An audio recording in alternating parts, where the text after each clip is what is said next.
My name is Alan Lane, and I am creating, or I guess presenting, a book review, and I chose to do my book review on The Alchemist by Paulo Coelho. Um, I chose this book. I had heard about it and heard a lot of great things about it, and can honestly say that it basically became my favorite book. Um, it has a really good storyline. It has a really good message, or I guess messages. And again, just really enjoyed reading it. And so I was just going to kind of read a few things to kind of understand what it's about. The Alchemist presents a simple fable based on simple truth and places it in a highly unique situation. And though we may sniffle at best selling formulas, it is certainly not a new one. Even the ancient tribal storytellers knew that this is the most successful method of entertaining an audience while slipping in a lesson or two. Brazilian storyteller Paulo Coelho introduces Santiago, an Andalusian shepherd boy who one night dreams of a distant treasure in the Egyptian pyramids, and so he's off, leaving Spain to literally follow his dream.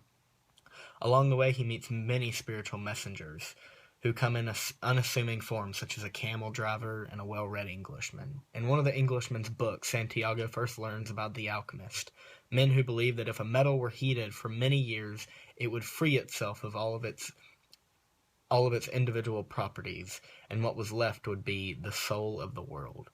Of course, he does eventually meet an alchemist, and the ensuing student-teacher relationship clarifies much of the boy's misguided agenda, while also emboldening him to stay true to his dreams.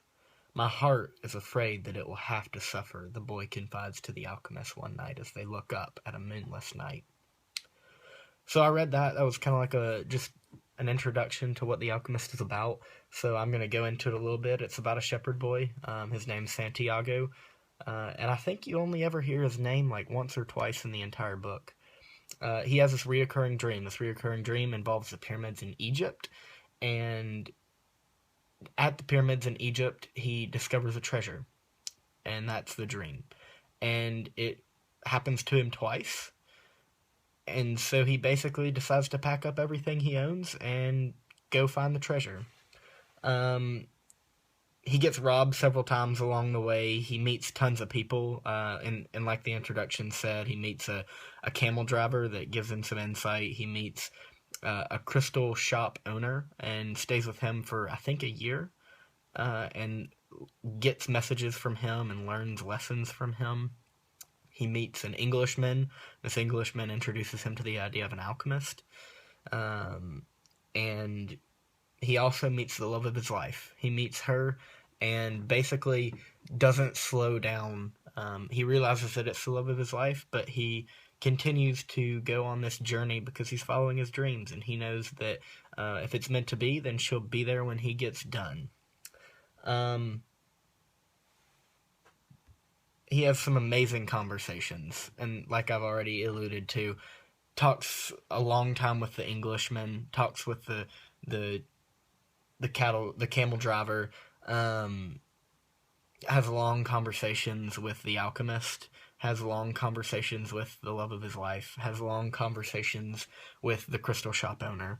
And basically along the way, this whole journey involves him learning lessons so that when he makes it to his final destination, he can then do with it as he pleases. He'll have the means and the tactics and the ability to understand that he's reached his potential.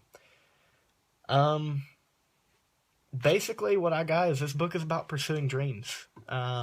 He has two dreams, and it was all the same. It was the same dream both times, and he decides that, hey, this is worth it. And sometimes our dreams might scare us. Sometimes they might be too big or too scary, and we go, hey, I want to do something easier. And yet, we all have purpose. We all have a unique purpose. And the destiny, the purpose that lives inside of us can only be accomplished by us. We all have a reason for living, basically. And we have to do something about that. If we're living, if we're breathing, then we have a purpose, and we have to complete that purpose. That's what we're called to do. That's who we are as people. Again, I recommend this book highly. I have enjoyed every page, and it was a page turner. It was easy to read for me. It was relatively short, full of insight. and it makes you realize things about yourself. As I read this, I fully realized that, hey, I can see myself in Santiago. I understand what he's going through. I understand where he's been, and I really could put myself in his shoes. So again, I highly recommend this book, and have enjoyed every page. So thank you for listening.